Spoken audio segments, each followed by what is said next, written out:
વેપારી વર્ગ તરફથી હું કહું છું કે હેલ્મેટનો કાળો કાયદો દૂર થવો જોઈએ. ના ના કાંઈ નથી કર્યું, મરવું જ છે હવે. આ સરકારે ધંધા આગળ નથી રાખ્યા આપણને. નહીં ભાઈ, હું હાઈવે માથે પહેરી સિટીમાં નહીં કર્યું.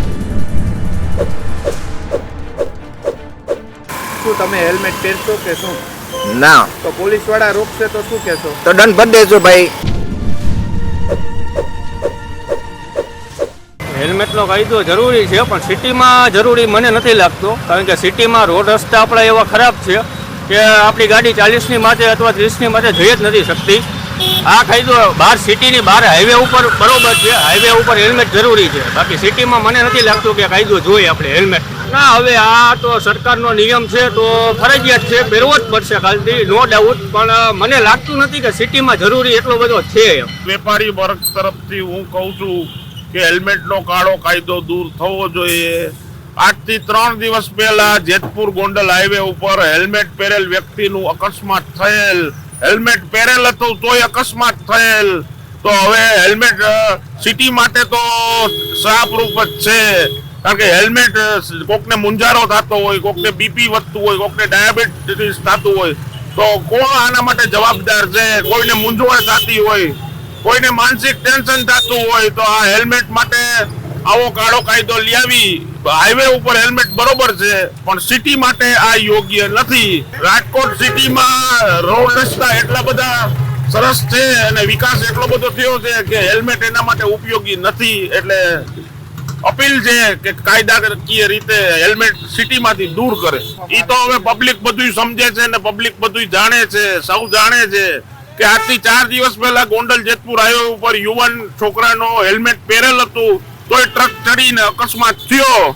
તો હવે તમે વિચારો હેલ્મેટ પહેરવાનો મિનિંગ શું? હાઈવે ઉપર હેલ્મેટની જરૂર છે, સિટીમાં કોઈ જરૂર નથી. કારણ કે સિટીમાં સ્કૂટર 10 થી 20ની સ્પીડે ચાલતું હોય છે. હવે અમને પરાણે પહેરાવશે તો અમે પહેરશી, નકર પછી તો બીજું શું થાય?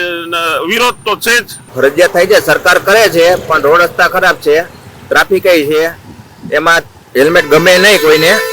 એમણે બે માણસો મૂંઝાય છે, તો હેલ્મેટ પહેરીને શું કરશો? ફાયદો શું છે? સરકારનું એક ભંડોળ છે કે પૈસા ભરવાનું, આ પાછું હોય જ જશે, રહેશે નહીં.